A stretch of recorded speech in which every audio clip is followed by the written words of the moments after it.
you can see, you might not be able to see it, but here's a picture of England.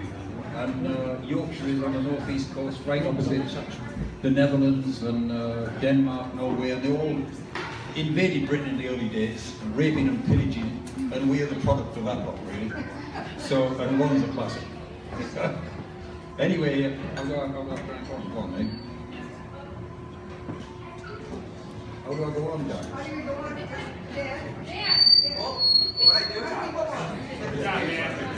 Oh, space bar. Okay, yeah, right. Okay. Yeah, okay, I'll carry on. Okay, Redcar's, you might be able to see this, but it's right on the northeast coast. Yeah, thanks. It's right on the northeast coast of Yorkshire, facing out into the North Sea, and the old man, Jim Brown, used to do a lot of fishing off the breakwater end there, and I think I'll have to say, I think Jim would agree that Ron was probably the favourite son because he was into anything mechanical when he was about, well, Jim figures when he was a young teenager, wasn't he? He got a fret saw kit and made this exotic little jewellery box that it was just the ultimate as far as the old man was concerned. And we've still got that little, we haven't got it with us today, but anyway, he had it with him when he died. It was right there in his in his little in his little living room, which was also a workshop. Now I'll just carry on so I get it. Yeah, that was a picture of our old man fishing off the end of the pier with a classic pipe in his mouth, which is upside down because he was probably chucking it down at the time. This is a picture of the folks, Jim and Doris, and with a baby. The baby's probably Jim because there's nobody else in the picture, no other kids. But that would have been taken probably around 1914, at the beginning of the war, and we were in fact all born during the war. You know, you might think life is rough now, but during the war, life was rough in England, but it didn't stop the old man coming home at the weekend and doing his thing, and we are the result of that. So this is a picture of Redcar in Yorkshire. It's a modern relic to the wartime. And you can see there's a big waterfront wall and the sea, the North Sea out there. It's a nice sunny day. Across the road, there are fun houses. They were like mini casinos with one-armed bandits and all that.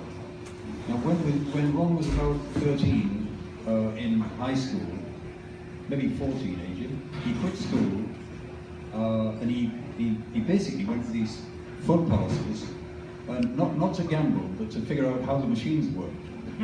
And you know, at one time, Susie would remember this, he had a living room full of one-armed bandits and pinball machines and goodness knows what, didn't he? That he was kind of repairing and all the rest of it.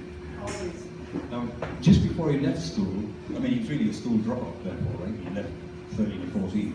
Just before he left school, the old man tells me one of the school teachers came round to the house and said, your son's got my watch. And so Dad said, well, why has he got your watch? And he said, well, he said he would repair it. And he hasn't given me it back. The old man said, well, you know, maybe he couldn't repair it or whatever. I mean, whatever it is, more fool you for giving a young kid a watch like that. I mean, but you know, while he was able to fix everything, he probably had a few failures in his days, and the school teacher was one of them. So, anyway, there is a picture of the school somewhere that we went to. Anyway, he was supposed to stay there until a minimum of 16 in those days, and leaving at 14 or 15 or whatever it was pretty unusual to say the least, because he was at a grammar school, and only about 15% of kids went to a grammar school, the rest went to a secondary model.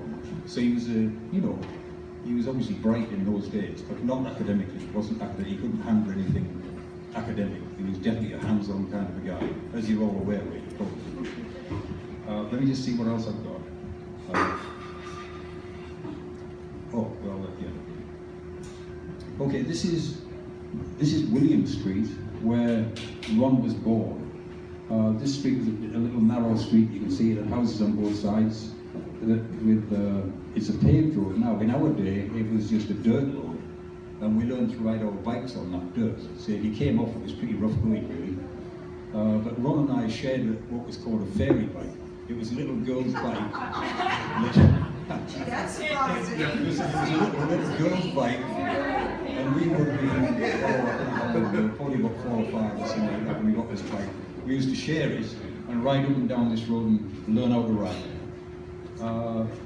Now, I've got another picture here of the actual house. We were born in the top floor bedroom there of that house. It was just, you can see how small the house is, just 2 bedrooms.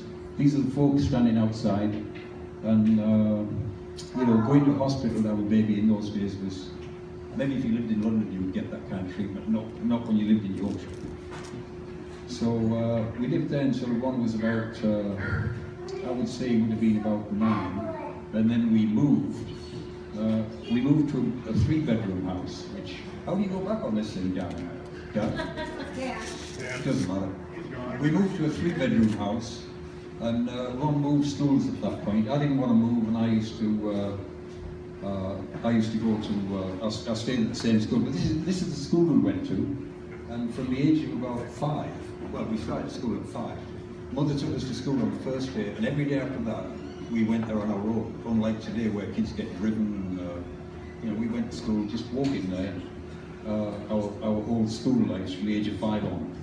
As we got on a bit, we'd ride the bike and all that to the high school and stuff. But that was called Redcar Zetland School. Okay, let's go on a bit.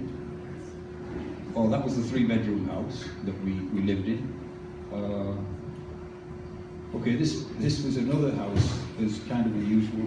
We lived on Coldham Road. This is a Google picture. But the significant thing about this is you can see there's a bus on the left-hand side, and the bedroom windows face out across the road. Now, when a double-decker bus went by, if you were standing in the bedroom in the noob, then everybody in the upper deck of the bus would see in the windows. So, yeah. Anyway, that house cost £14,000, which is the equivalent of about, well, $28,000 now, I would say, in that order. So things were relatively cheap back then. That's a picture of the actual house. So the house extended from there to there. That was it, yeah. Terrace house. Yeah. That was a major thing for my folks to buy a house in those days. So then we went to live in a waterfront house that faced north. You can see the sun shining from the south. And it faced right over the North Sea. And one of the stories about living there was the old man it was very close to the pub. He always had to buy a house close to the pub. So the old man used to walk down to the pub, and the house was roughly this one here. I don't know exactly which one it was, but one day he was taking the dog for a walk, the old man, and he was taking the dog for a walk around the boating lake, where you could rent boats and cruise around. The dog fell in, or went in for a swim. The old man tried to fish the dog out and fell in himself. Apparently Ron eased up on the boozy later in his life, but he took after the old man in that respect, but he was big on the pub. So, okay, this is ICI, Imperial Chemical Works. It's the equivalent in Britain of DuPont. And Ron took an apprenticeship there as an instrument artificer, which was the top of the line apprenticeship for people who were really handy types. And he would have started that apprenticeship at 16, and when he was about 17, he quit. So he was a dropout.